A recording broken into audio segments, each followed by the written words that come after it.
제24장.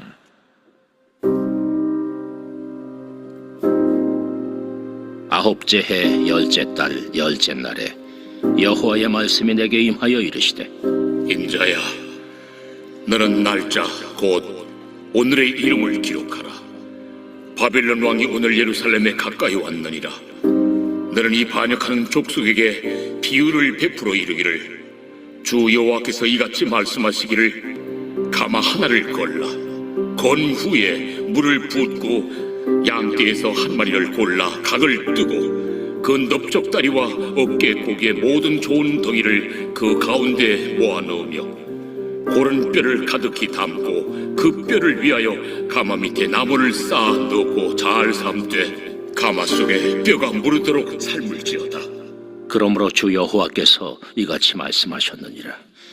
피를 흘린 성읍 녹슨 가마, 곧 그 속에 녹을 없이 하지 아니한 가마여 화 있을진저 제비 뽑을 것도 없이 그 덩이를 하나하나 꺼낼지어다. 그 피가 그 가운데 있으며 피를 땅에 쏟아 티끌이 덮이게 하지 않고 맨 바위 위에 두었도다. 내가 그 피를 맨 바위 위에 두고 덮이지 아니하게 함은 분노를 나타내어 보응하려 함이로라. 그러므로 주 여호와께서 이같이 말씀하셨느니라. 화 있을진저 피를 흘린 성읍이여, 내가 또 나무 무더기를 크게 하리라. 나무를 많이 쌓고 불을 피워 그 고기를 삶아 녹이고 국물을 졸이고 그 뼈를 태우고 가마가 빈 후에는 숯불 위에 놓아 뜨겁게 하며 그 가마에 놋을 달궈서 그 속에 더러운 것을 녹게 하며 녹이 소멸되게 하라. 이 성읍이 수고함으로 스스로 피곤하나 많은 녹이 그 속에서 벗겨지지 아니하며 불에서도 없어지지 아니하는도다. 너의 더러운 것들 중에 음란이 그 하나이니라. 내가 너를 깨끗하게 하나 내가 깨끗하여지지 아니하니 내가 내게 향한 분노를 풀기 전에는 내 더러움이 다시 깨끗하여지지 아니하리라. 나 여호와가 말하였은즉 그 일이 이루어질지라. 내가 돌이키지도 아니하고 아끼지도 아니하며 뉘우치지도 아니하고 행하리니 그들이 내 모든 행위대로 너를 재판하리라. 주 여호와의 말씀이니라.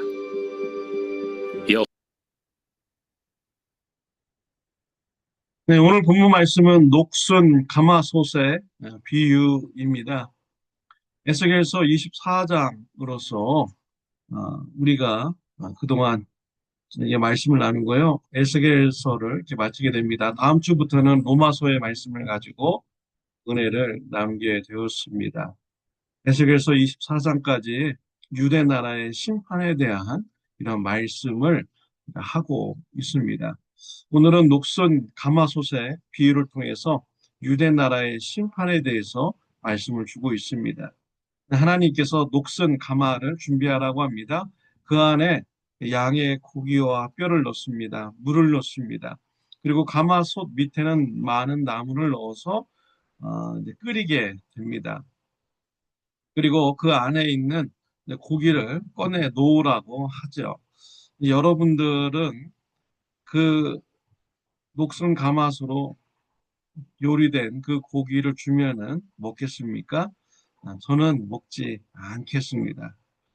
녹슨 가마솥 안에는요, 많은 세균이 그 안에 있습니다. 그래서 그 음식물을 먹으면은 녹슨 그 철과 같이 배에 들어가게 되죠. 그리고 녹슨 그 가마솥 안으로부터 유독 물질이 나오게 됩니다. 그래서 노약자나 몸이 약한 사람들은 소화 장애를 일으키게 되죠. 몸에 좋지 않게 되는 것입니다. 더 심각해지면은 생명의 위협도 받을 수가 있는 것이죠. 녹슨 가마솥은 버려져야 되는 것입니다. 녹슨 가마솥 가운데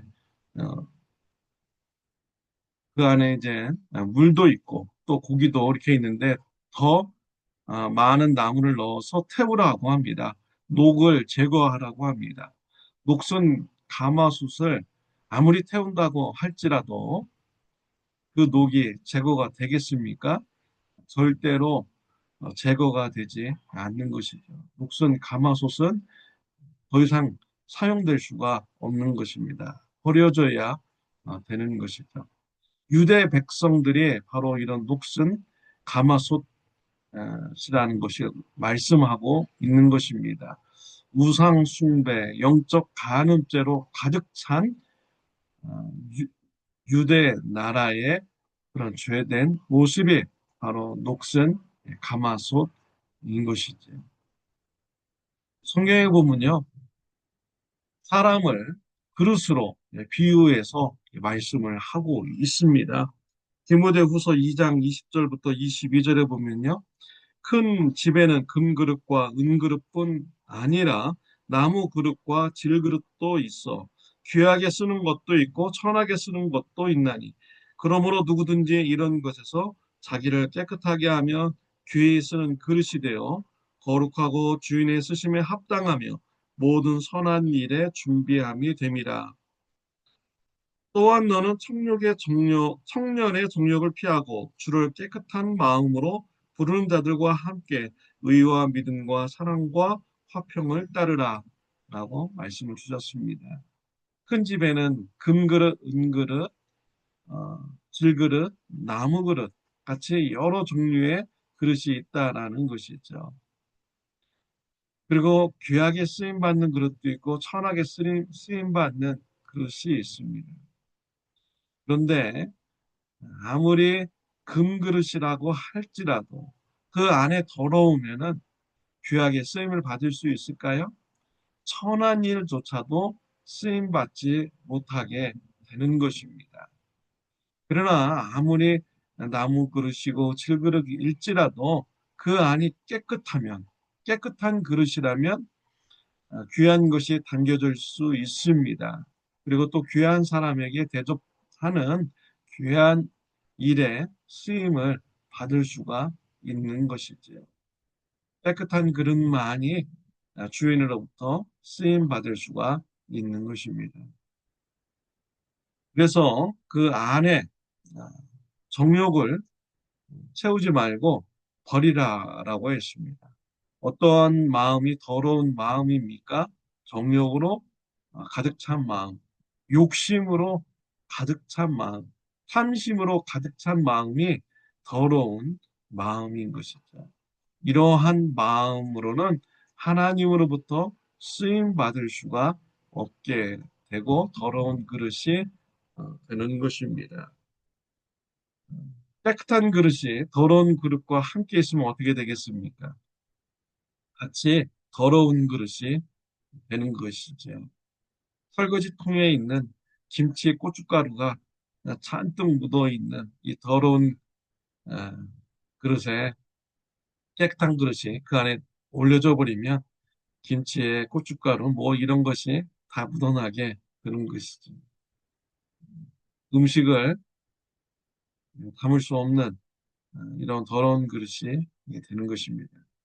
그래서 디모데후서 2장 22절을 보면 너는 청년의 정욕을 피하고 주를 깨끗한 마음으로 부르는 자들과 함께 의와 믿음과 사랑과 화평을 따르라. 깨끗한 마음을 가진 자들과 함께 의와 믿음과 사랑과 화평을 따르라 라고 권면을 하고 있습니다. 청결한 마음, 깨끗한 마음을 가진 우리 성도님들과 같이 힘을 합쳐서 하나님의 일을 우리가 감당해야겠습니다. 마태복음 23장 25절, 26절 말씀에 보면요. 화 있을진저 외식하는 서기관들과 바리새인들이여 잔과 대접의 것은 깨끗이 하되 그 안에는 탐욕과 방탕으로 가득하게 하는도다. 눈먼 바리새인이여 너는 먼저 안을 깨끗이 하라. 그리하면 겉도 깨끗하리라. 예수님 시대 때 서기관과 이 바리새인들 그들을 향해서 예수님은 겉은 깨끗한데 속은 더럽다라고 말씀하셨습니다. 그들의 마음 속에는 탐욕과 방탕으로 가득하도다라고 말씀을 하셨습니다. 먼저 안을 깨끗이 하고 그 다음에 겉을 깨끗이 하라 라고 예수님이 말씀하셨습니다.